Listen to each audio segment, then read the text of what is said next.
Demi kesehatan Riuna sekaligus janinnya, acara resepsi yang memang hanya dihadiri keluarga besar, tapi jumlahnya jika ditotal dengan pasukan anak-anak, nyaris ada 50 orang, sengaja dibuat sesantai mungkin. Mereka mengobrol sambil duduk-duduk dan tak lupa menikmati aneka sajian yang memenuhi meja. Riuna bahkan tidak diizinkan menghampiri setiap tamu. Justru Riuna yang dihampiri. Yang mana setiap dari mereka yang akan salaman atau memeluk Riuna, juga sengaja disediakan di tempat duduk khusus persis sebelah Riuna.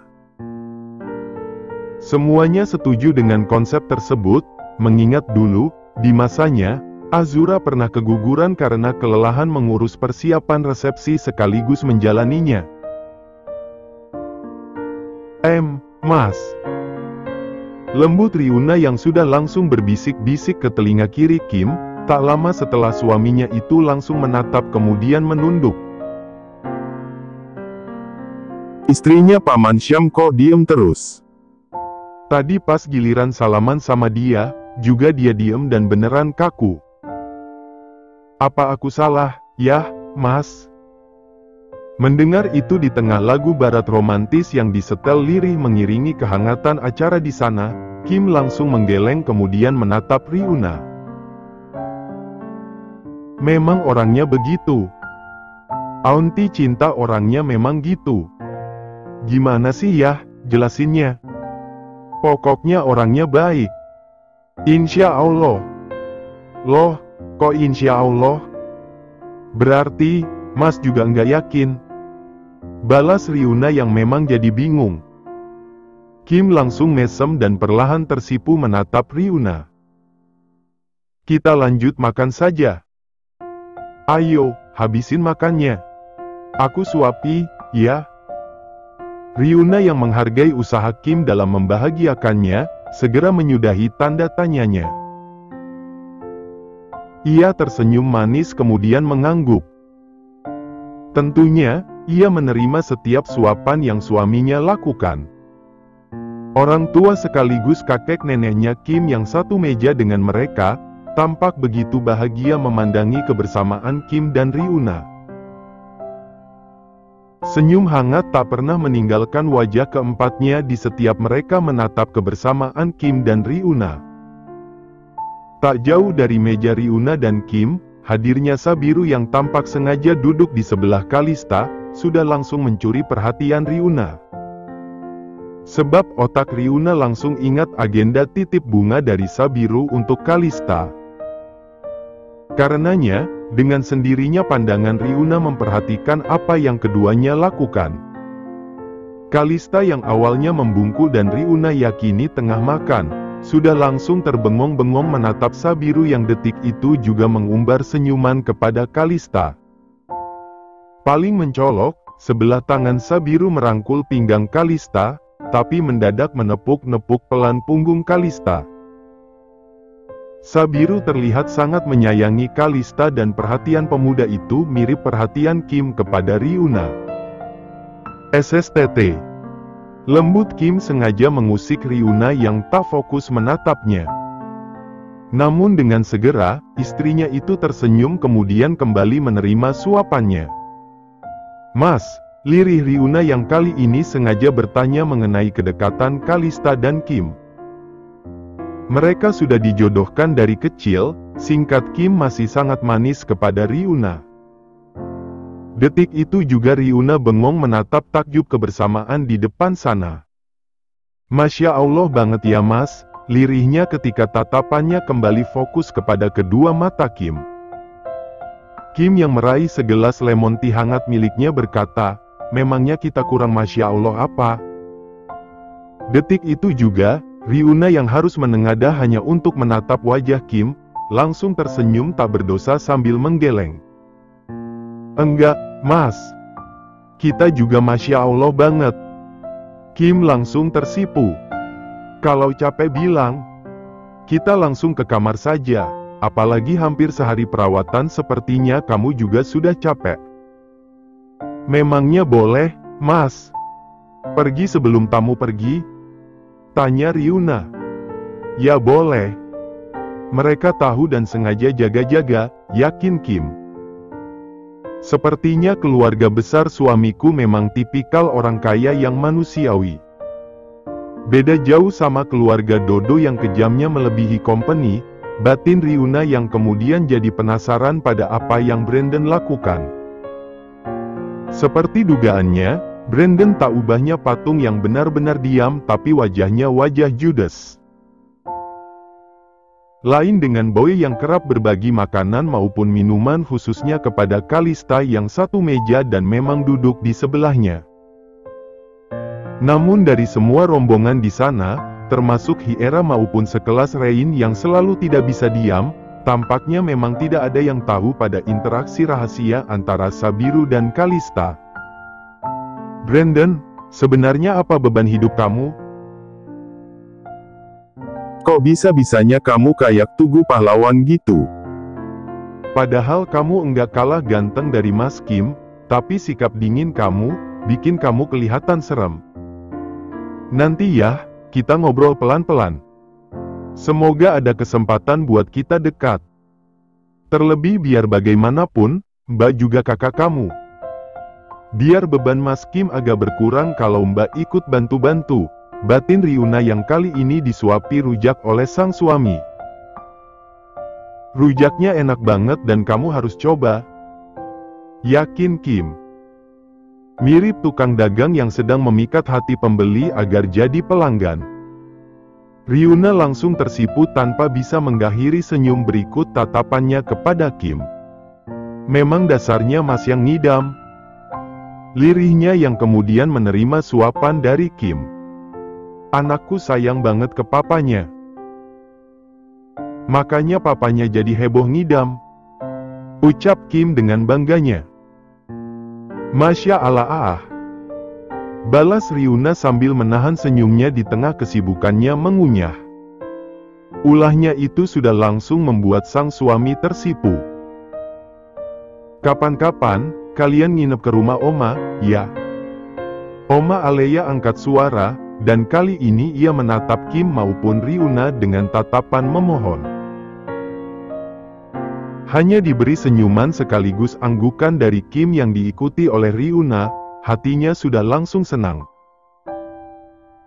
Baginya yang memang sudah tak lagi muda, hal paling membahagiakan di tengah usianya yang memasuki usia senja, tentu saja berkumpul bersama keluarga khususnya anak dan cucu, ditemani Tuan Maheza yang sampai detik ini amat sangat mencintainya.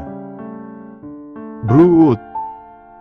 Tidak ada angin apalagi hujan, tiba-tiba ada bunyi mirip gelegar halilintar. Detik itu juga semuanya diam, bengong, kemudian refleks menatap penuh tanya sumber suara yang tak lain Kak Ojan. Yan, kamu kentut sengaja pakai mic biar seluruh dunia, bahkan kedengaran sampai neraka? Astagfirullah. Baunya. Innalillahi, ini sih wabah. Omel Pak Azam yang sudah langsung kocar-kacir tidak nyaman sambil mencapit hidungnya, sementara tangan yang satu lagi sudah langsung menggandeng sang istri pergi dari sana. Walau kentut Kak Ojan memang sangat bau hingga disebut mirip wabah oleh Pak Azam, sebagian besar dari mereka malah tertawa termasuk itu anak-anak. Rain, mulai sekarang kalau mau tahu asteris run, enggak usah repot-repot bawa senja asteris taj asteris am atau senja asteris lain yang bisa bikin kamu dirazia. Kamu beneran cukup bawa bapakmu, terus suruh dia kentut sesering mungkin. Ucap Bandon benar sinis, dan berakhir mual-mual. Ayo, Dek. Kita ke kamar mandi, ucap Kalista langsung siaga. Ia memang mengkhawatirkan Brandon, tapi ia tetap tidak bisa untuk tidak tertawa. Sementara alasan kentut Kak Ojan bisa sekeras gemuruh halilintar, itu karena mic yang sedari tadi Kak Ojan pakai untuk memandu acara, tak sengaja Pak Ojan duduki lantaran kini, layaknya anggota keluarga lain, Pak Ojan juga tengah makan bersama sang istri. Pesta memang sudah usai, tapi kebahagiaan masih menyertai mereka. Mereka tetap kompak, Meski dalam kebersamaan adik-adik Kim kerap terjadi keributan kecil khususnya antara si kembar Boy dan Brandon dengan Hyera. Terlepas dari ketiganya, Kalista menjadi adik Kim yang paling lurus dan memang selalu menjadi kakak yang baik layaknya Kim. Keesokan harinya, selepas makan siang, Ryuna dan Kim kompak meninggalkan hotel dengan formasi lengkap. Orang tua sekaligus adik-adik Kim kembali menjadi bagian dari mereka. Mas, ikut Papa ya. Pamit dulu ke istrimu. Ada kerjaan mendadak, seru Pak Helios dari belakang sana. Tentu Ryuna sudah langsung mendengar walau belum sampai berpamitan layaknya arahan sang papa. Kamu langsung istirahat, ya? Sergah Kim yang memang sudah langsung pamit. Semuanya kompak mengubah formasi karena Kim akan pergi dengan sang papa menggunakan mobil Kim, tapi kali ini mereka disopiri oleh seorang ajudan mereka. Ryuna bergabung dengan rombongan perempuan dan dikawal oleh seorang ajudan. Sementara Boy dan Brandon, masing-masing bersama seorang ajudan membawa barang-barang mereka, termasuk itu setumpuk hadiah pernikahan milik Ryuna dan Kim. Sampai di rumah, Ryuna memiliki kesempatan bersama Brandon lantaran si bengis berwajah tampan itu dengan siaga menuntunnya melewati anak tangga ke lantai atas. Brand, kopernya masih banyak. Cerewet Boy dari belakang sana. Oh, lagi antar Mbak Nana. Ya sudah. Ucap Boy yang juga langsung minta maaf. Ryuna yang sengaja berhenti kemudian menoleh sekaligus menatap Boy, sudah langsung tersenyum. Lalu, perhatiannya tertuju kepada Brandon. Selain masih menggandengnya, pemuda itu ternyata tengah menatapnya heran. Mbak pikir, Mbak sudah pendiam. Karena sekadar ngomong saja rasanya malas banget. Lah ternyata kamu lebih parah. Cerewetnya diborong Dek Boy sama Dek Hyera, ucap Ryuna sangat hati-hati, tapi Brandon hanya diam dan hanya sesekali meliriknya. Brandon tetap menuntun Ryuna meski pemuda itu tak menanggapi ucapan Ryuna. Diantar sampai sini juga enggak apa-apa, Dek. Makasih banyak, ya. Ryuna berpikir, Brandon akan langsung meninggalkannya. Namun nyatanya tidak. Pemuda itu sampai membukakan pintu kamar Kim yang juga telah menjadi tempat tinggal Ryuna di sana. Kendati demikian, Brandon tetap tidak bicara meski tatapan mereka beberapa kali bertemu. Makasih banyak ya, Dek. Ucap Ryuna. Detik berikutnya Brandon langsung pergi kemudian pergi begitu saja. Di bawah, Boy terdengar sudah langsung mengajak Brandon berbicara. Boy berbicara panjang lebar, tapi tak ada sedikit pun suara Brandon yang terdengar. Oh iya. Itulah tanggapan Kim yang langsung mesem dan perlahan tertawa ketika Ryuna sudah langsung menceritakan ulah Brandon. Ryuna yang mengikuti sang suami hingga kamar mandi, terdiam mengernyit. Tapi kalau aku pikir-pikir lagi, sebenarnya Mas juga aneh. Lah, aneh bagaimana? Tanggap Kim yang masih tersenyum geli. Ia melepas kancing pergelangan kiri jas putihnya. Ya aneh saja. Aku cerita serius, malah jadi senyum-senyum gitu, lirih Ryuna yang kali ini menatap heran sang suami. Kim yang tidak bisa mengakhiri senyumnya begitu saja, sengaja membingkai wajah Ryuna menggunakan kedua tangannya. Kali ini Ryuna tak lagi memakai kerudung karena memang sudah malam. Sudah larut malam, tapi Kim memang baru pulang. Baru pulang sudah langsung Ryuna sambut dengan cerita mengenai Brandon. Enggak sembarang orang sampai dituntun Brandon, bahkan sampai dibukakan pintu diantar sampai kamar. Mama sama Oma saja jarang banget. Jadi, kamu tahu apa maksudku? Kamu beruntung, makanya aku langsung senyum-senyum. Lirih Ki, yang sengaja berbisik-bisik di depan wajah Ryuna. Seolah apa yang ia katakan memang sangat rahasia. Unmesek di sana, mereka memang hanya berdua. Oh iya, lirih Ryuna yang kemudian tersenyum geli. Senyum yang memang sama dengan senyum sang suami. Kim kembali mesem sambil mengangguk-angguk. Namun kemudian, ia sengaja mengecup lembut bibir sang istri. Seseorang terdengar mengetuk pintu kamar mereka tak lama setelah Kim mengganti kecupannya dengan pelukan mesra kepada Ryuna. Setelah kompak mengernyit, kedua mata Ryuna dan Kim bertatapan. Namun tak lama setelah itu, Kim meninggalkan Ryuna di dalam kamar mandi. Ternyata Brandon yang mengetuk pintu. Oh, ternyata Mas sudah pulang? Ya sudah, aku mau tidur. Setelah berucap demikian, Brandon sudah langsung balik badan dan berniat masuk ke dalam kamarnya lagi, yang memang pintunya tidak sepenuhnya tertutup. Makasih banyak ya, Dek. Sudah bantu bahkan jaga istri Mas, saat Mas enggak bisa, ucap Kim. Mendengar itu, Brandon sudah langsung bingung. Tatapan bengisnya perlahan goyah, seiring langkahnya yang jadi lebih pelan dan bahkan berhenti total. Namun seperti kepada Ryuna, kepada Kim pun, Brandon sama sekali tidak bersuara apalagi memberikan balasan berarti. Senyum lembut Ryuna pasang ketika sang suami kembali. Ia yang masih di depan wastafel dan awalnya sedang mematut penampilannya di cermin yang ada di atas wastafel, sengaja balik badan. Siapa, Mas? Yang tadi kita omongin, ucap Kim dengan entengnya dan perlahan mendekap hangat tubuh istrinya. Brandon, tebak Ryuna sambil menengadah hanya untuk menatap wajah suaminya.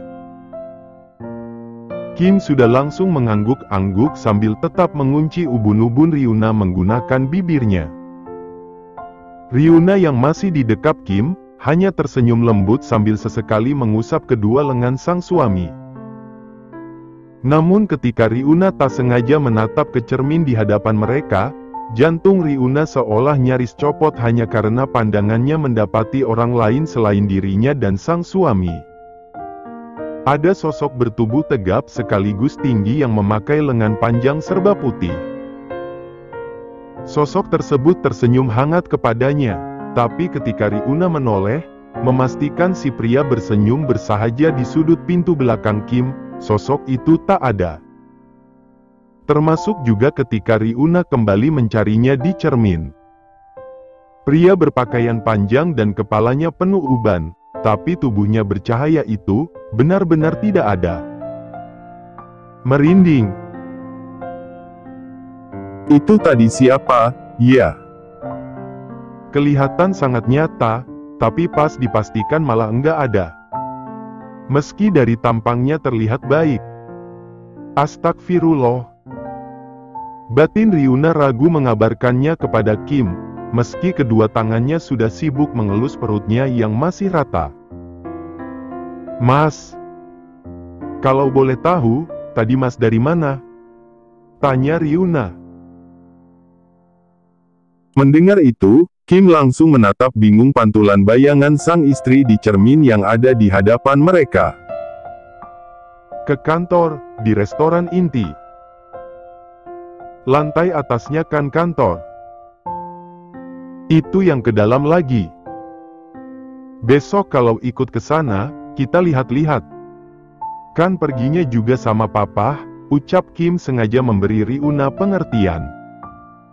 Ryuna kembali tersenyum, berusaha menenangkan dirinya sendiri. Hanya saja, kejadian layaknya tadi terus berlanjut. Ryuna kerap menatap sosok yang tak semua orang bisa melihatnya. Sebenarnya aku kenapa? Bayiku enggak apa-apa, kan? Ini enggak benar, ini. Ya Allah. Ini aku kenapa lagi? Aku harus cerita, tapi aku takut dikira Gil asteris A. Enggak. Enggak. Suamiku enggak gitu. Suamiku pasti akan mendengarkan aku. Aku harus cerita biar kami dapat solusinya. Pikir Riuna yang kembali memergoki pria bersahaja yang terus tersenyum hangat kepadanya. Ia sengaja pura-pura tak melihat sosok tersebut, tapi yang membuatnya terkejut, ia yang melangkah buru-buru sambil menunduk, justru menabrak seseorang dan orang itu Pak Helios. Pak Helios yang tak kalah buru-buru dari Riuna dan tengah melangkah ke arah Riuna, dengan sigap mengalihkan perhatiannya dari layar ponsel. Di lantai bawah yang ada di dalam kediamannya, ia juga menyaksikan sosok pria bersahaja yang juga langsung tersenyum kepadanya, sebelum akhirnya pria itu menghilang.